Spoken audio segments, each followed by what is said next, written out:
Supreme court সর্বোচ্চ জায়গা, তারা বলে দিয়েছে 2 তারিখ রাত্রি 12টার মধ্যে মমতা ব্যানার্জির সরকার তো ছাড়, ওদের ঘাড় দিতে বাধ্য তালিকা।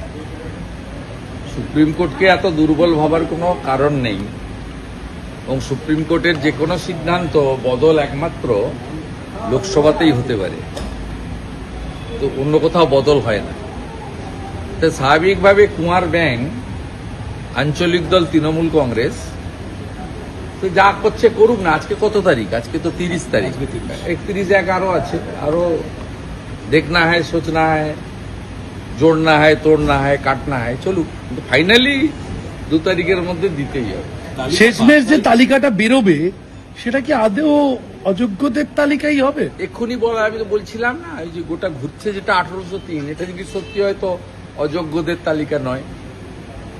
কারণ 2022-এ অভিজিৎ গাঙ্গুলি মহোদয় যে তালিকা দিয়েছিলেন এবং সুপ্রিম কোর্টের যে প্রথম অর্ডার, তাতে কারা কারা বাদ যাবেন, যেহেতু এসএসসি যোগ্য অযোগ্য তালিকা দেয়নি, একাধিকবার সুপ্রিম কোর্ট সুযোগ দেওয়ার পরেও 4 বার সুযোগ দিয়েছে, টাইম দিয়েছে, একাধিক হিয়ারিং এর ডেট বদল করেছে, তালিকা যেহেতু দেয়নি সেহেতু সুপ্রিম কোর্ট বলে দিয়েছিল কারা কারা থাকবে না, যে প্যানেলের টেনিওরের বাইরে থাকবে না, ওএমআর টেম্পারিং থাকবে না, র্যাঙ্ক জাম্পিং থাকবে না, এগুলো সব বলে গেছে। তো এর মধ্যে যারা পড়বে আমাদের সকলের নজর আছে। যেভাবে সম্ভাব্য টেন্টেডদেরকে অ্যাডমিট কার্ড দিয়ে দেওয়া হয়েছিল, সুপ্রিম কোর্টে ধরা পড়েছে, ধরা পড়ে রাজ্য সরকারকে কার্যত মুচলেকা দিতে হয়েছে, কানমোলা খেতে হয়েছে। এক্ষেত্রেও তালিকা প্রকাশ করলে অনেকেই নজরদারির মধ্যে থাকবে এবং আমরাও নজরদারিতে রাখব। ভেজাল মেশালে আবার ধরা পড়বে। তবে তৃণমূল কংগ্রেস আপাতমস্তক না, ভেজাল পারিবারিক কোম্পানি, এ ভেজাল মেশাবেই। আমি যেটুকু জানি এই ভেজাল মেশাবেই, কারণ ভাইপোর নেতৃত্বে ভেজাল ছাড়া আসলের কোনো কারবার নেই। তফসিলি মহিলাদের টার্গেট মৈত্রী, তিনি বলছেন যে লক্ষ্মীর ভান্ডার দেওয়ার পরেও কেন তৃণমূল ভোট পাচ্ছে না। এটা বেপরোয়া সবসময় বেপরোয়া মনোভাব, এবং দেশের পার্লামেন্টের পাসওয়ার্ড বিদেশে দেওয়া থেকে শুরু করে মা কালী আমাদের আরাধ্য দেবী, সেই মা কালীকে টক শোতে বসে অপমান করা থেকে শুরু করে শেষ কেন্দ্রীয় স্বরাষ্ট্রমন্ত্রীর মুন্ডু কাটার কথা বলা থেকে শুরু করে এই বেপরোয়া অধ্যত্ত যে আচরণ, এবং লোকসভার সদস্যপদ খারিজ হওয়ার পরেও যা লাজলজ্জা নেই, তিনি এই ধরনের কথা বলবে। শুধু আজকে মহিলাদের বা তফসিলি মহিলাদের ক্ষেত্রে নয়, আপনাদেরকেই তো বলেছিল 2 পয়সার সাংবাদিক, আপনাদেরকেই তো বলেছিল। না না, আপনাদেরকে যে অপমান করেছে, সংবাদপত্রকে, সংবাদ মাধ্যমকে, সাংবাদিকদেরকে আমরা সংবিধানের 4র্থ স্তম্ভ মনে করি, 4th pillar of the constitution. তা আপনাদের যিনি বলেছেন যে 2 পয়সার সাংবাদিক প্রকাশ্যে, তারপরেও ক্ষমা চাননি, কথা উইথড্র করেননি, সেক্ষেত্রে তো এইসব বেপরোয়া লোকজন হবে।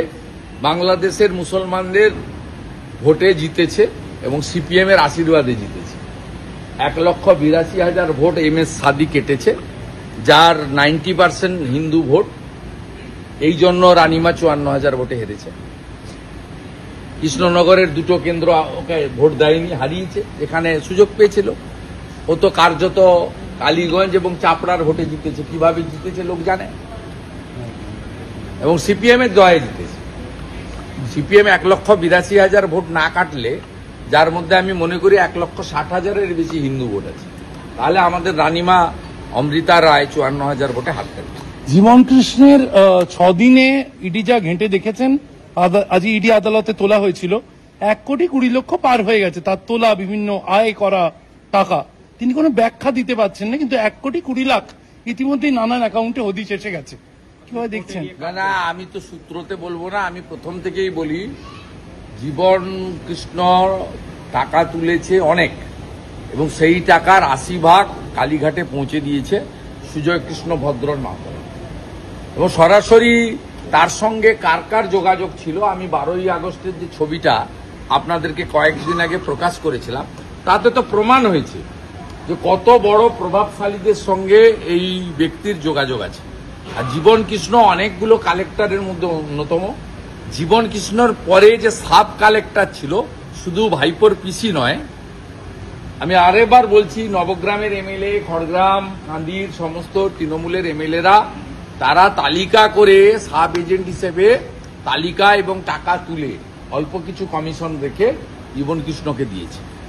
তাই সিবিআইর উচিত একেবারে, শুধুমাত্র ইডির উচিত একেবারে সাব এজেন্টদেরকেও ধরা, শুধুমাত্র পিসি ভাইপোর মধ্যে সীমাবদ্ধ না রেখে আর একটু নিচের দিকে নামা।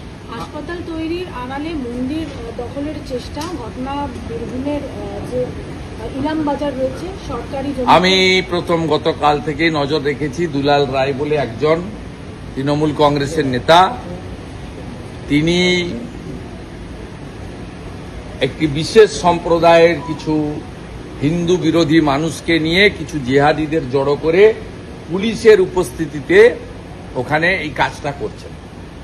এবং সবচেয়ে দুঃখজনক, আশ্চর্যজনক, ওখানকার পুলিশের যিনি ওসি তিনি অন ক্যামেরা বলছেন, অনেকগুলো মোবাইল ফোনে ভিডিও হয়েছে, যে মন্দির বন্ধ থাকবে। যে মন্দিরে বিগ্রহ আছে সে মন্দির বন্ধ থাকতে পারে না। বিগ্রহকে নিত্য পূজা করতে হয়, তাকে ভোগ প্রসাদ দিতে হয়, কিছু কিছু হিন্দু সনাতনের রীতিনীতি রয়েছে। একটা পুলিশ তিনি একটা পক্ষ হয়ে চালু থাকা মন্দির, সেই মন্দির বন্ধ রাখার নির্দেশ দিচ্ছে। এর মধ্য দিয়ে প্রমাণিত হয় এই রাজ্যে যে সরকার চলছে, এই রাজ্যে সরকারের সব উইংস ইনক্লুডিং পুলিশ তারাও তোষণবাজে পরিণত হয়েছে। পাহাড়ে তিনি বলছেন আপনি নরেন্দ্র মোদীকে যে কথা বলেছেন 16-0 যেটা, সেটা আপনি বাজার গরম করার জন্য তৃণমূলের অন্দরে গোষ্ঠীদ্বন্দ্ব আছে, কিন্তু সবাই মমতা বন্দ্যোপাধ্যায়ের লোগো নিয়ে ভোটের সময় ঝাঁপিয়ে পড়ে। আমি তো প্রমাণ করেছি বলে বলেছি। আমি তো ওর কথার উত্তর আমি দেব না, is not my counter part. আমি উনার যে নির্বাচন কেন্দ্র রামনগরে সৌমেন্দু অধিকারী 12,000 ভোট লিড নিয়েছে। উনি আগে দয়া করে আইপোকে এবং আইপ্যাককে সন্তুষ্ট করুন। আমার কাছে খবর আছে আইপ্যাক এবং ভাইপো রামনগরে লোকাল কোনো ক্যান্ডিডেট দেবেন, ও ওনাকে টিকিট দিচ্ছেন না। আমি তো ওদের অনেক খবর রাখি, লোকজন আছে। আরেকটা বিষয়, আগে ওনার টিকিটটা পাকা করুন, তারপর তো আমার সঙ্গে দেখা হবে। কাঁথি এবং দার্জিলিং এর ক্ষেত্রে অভিষেক বন্দ্যোপাধ্যায় তিনি তার যে সেনাবাহিনী তাদেরকে বলেছেন যে এটা পুরো ভোটটাকে রিপিট করে দিতে হবে বিধানসভা ভোটে, তাহলেই চলবে। এই যে অভিষেকের পুরো রিপিট করা, ছাপ্পা হয়েছিল, পুরো ভোট হয়েছে 22-এ, আর 24-এ লোকসভা নির্বাচন হয়েছে। ও জানে না ছোঁড়া, আপনি তো সূত্র মারফত পেয়েছেন, কোনো এটা তো প্রেস বা ভিডিও দেখাতে পারবেন না, তবু ওই ছোঁড়াকে বলছি, চিটিংবাজটাকে 22-এ ছাপ্পা মেরে জিতেছেন। পূর্ব মেদিনীপুর জেলায় যে 5টা পুরসভা রয়েছে, পাঁশকুড়া, তমলুক, হলদিয়া, কাঁথি, এগরা, এই পুরসভাগুলির মুসলমান অধ্যুষিত ওয়ার্ড ছাড়া সব ওয়ার্ডে ভারতীয় জনতা পার্টি এগিয়ে রয়েছে। পাঁশকুড়াতে হিরণ এগিয়ে আছে, ওই 3-4টি মুসলিম ওয়ার্ড ছাড়া, আউট অফ 17।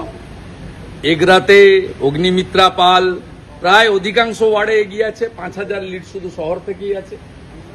কাঁথি পুরো এলাকায় 21টা ওয়ার্ডের মধ্যে মুসলিম প্রভাবিত 2টো ওয়ার্ড ছাড়া 19টাতে সৌমেন্দু অধিকারী এগিয়ে আছে।